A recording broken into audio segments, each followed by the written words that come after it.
ay naghahatid ng buhay na walang hanggan sa langit. Tandaan niyo mga bata, tatapos na si Sir Joseph. Ang isang patunay na ikaw ay inibig ng Diyos ay siya'y namatay sa krus ng Kalbaryo. Muling, pangatlong araw siya'y muling nabuhay.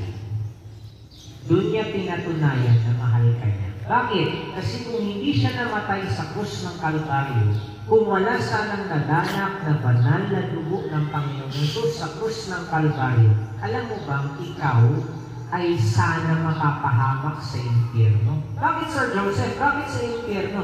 Kasi ikaw at ako, sabi ng Bible sa Romans chapter 3 verse 23, lahat tayo makasalanan. O, sabihin niyo sa katabi niyo, makasalanan ka. Ready, go! Makasalanan. O, sobra naman. Huwag naman masyadong personal. Lahat tayo. Sino dito? O, aminin niya, siya ay makasalanan. Taas ang kamay. Balik rin natin. Mas maganda yung tanong ganito. Sino dito, sasabihin niya sa kanyang sarili, hindi ako makasalanan, Sir Joseph, taas ang kamay. Very good sino dito masasabi, Sir Joseph, ako, minsan, kakasala. Dahil naamin ko, makasalanan ako. Taas ang kamay. Salamat. Salamat. Alam niyo ba, kuya, ate, abi, mga bata, sabi ng Bible, dahil ikaw ay makasalanan, sa impyerno tayo pupunta. Yun yung bayad ng kasalanan. Romans 6:23, ang kabayaran ng kasalanan ay kamatayan, kapahamakan ng kaluluwa ng tao sa impyerno.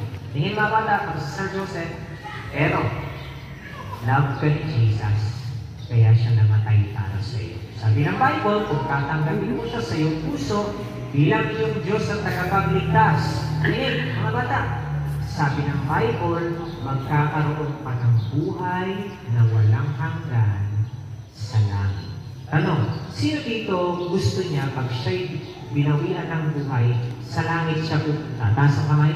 Balik rin natin. Sino dito pag siya'y binawian ng buhay, gusto niya sa impyerno siya pupunta? Wala. Akala ko meron O sino dito? Sir Joseph, ako po. Gusto ko pag dumating yung kamatayan sa buhay ko, pag binawian ako ng buhay, gusto ko sa langit ako pupunta. Taas ang kamay. Very good, very good. Kung gusto mo pumunta sa langit, pagdating ng araw, yung kaluluwa ay doon pupunta sa Diyos, sabi ng Bible, at lapit mo si Jesus Christ sa puso. Magsisi ka ng kasalanan, sabi ng Bible, ikaw ay maliligtas. Pipikit natin ang ating mga mata, yuyuko natin ang ating mga ulo. Mananalangin si Sir Joseph. Kung gusto mong tanggapin si Jesus ng totoo sa puso mo ngayong araw na ito, bago ka mag-start ng klase, mananalangin si Sir Joseph, sundan niyo yung prayer na babanggitin ni Sir Joseph. Walang nakatingin kung kanino, nakapikit, nakayukong ulo, mananalangin tayo lahat. Sundan niyo itong panalangin na ito kung paano tanggapin si Jesus. Okay? Manalangin tayo. Panginoong Yesus, salamat po, narinig ko ang inyong salita. Panginoong Yesus, patawarin niyo po ako sa aking mga kasalanan. Sa oras na ito, tinatanggap po kita sa aking puso bilang aking Diyos at tagapagligtas. Salamat po sa buhay na walang hanggan na pangako ninyo sa akin. Sa pangalan ni Jesus. Amen. Pwede na ang dumihan. Sino yung pinagtumanggap dito kay Jesus sa puso niya? Nasa kamay? Amen. Baba niyo yung kamay.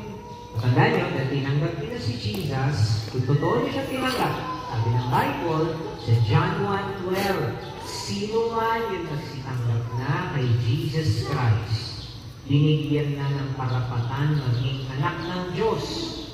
O kayo ngayon, mga bata, dahil tinanggap niyo na si Jesus, kayo ngayon ay anak na ng Diyos o Panginoon.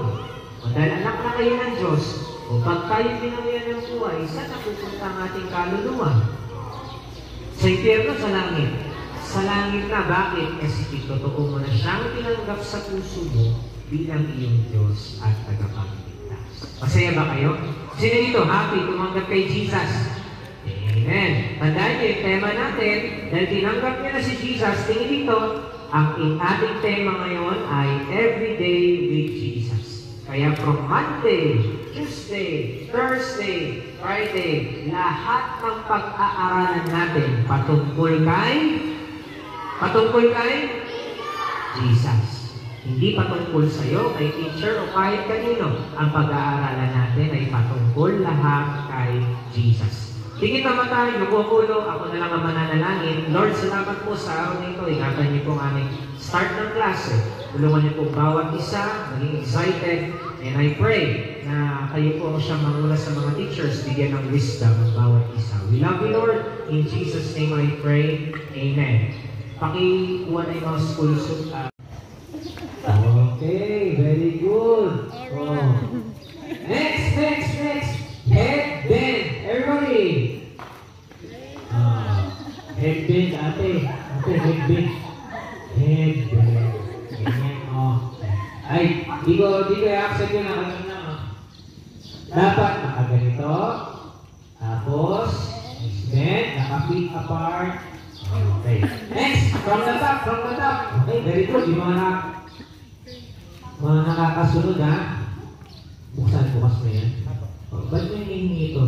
Hindi mo pwede sa'yo. Bawal ka. Hindi ka pwede sa mga bata lang. Next! From the top. Ready? Thumbs in. Okay, very good. Elbows up. Okay. Knees bend. Feet apart. Very good na. Head bend. Ay, galing. Very good. Yung isa, nakagana na. Okay, next step. The last step will be turn around.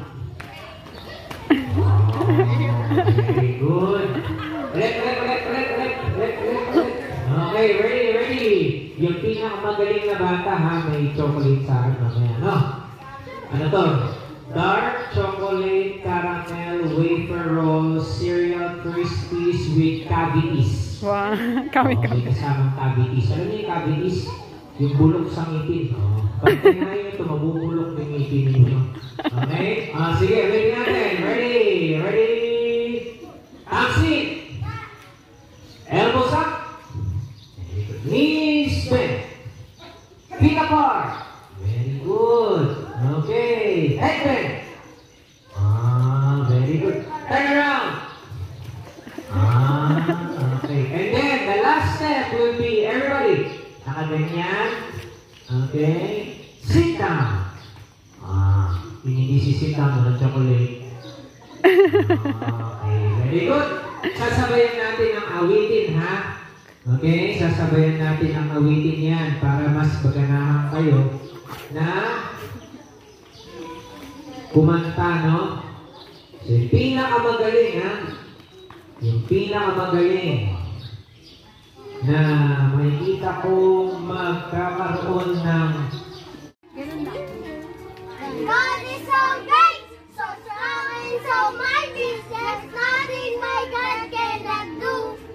God is so great, so strong and so mighty, there's nothing my God cannot do. The mountains are His, the rivers are His, the stars are His. Ba't yun nabubulol kayo? My God is so great, so strong and so mighty, there's nothing my God cannot do. For you! God is so great, so strong and so mighty, there's nothing my God cannot do. My God is so great, so strong and so mighty, my God cannot do. The river is coming where He is. God is so great, so strong and so mighty, there's nothing my God cannot do. For you! My God is so great.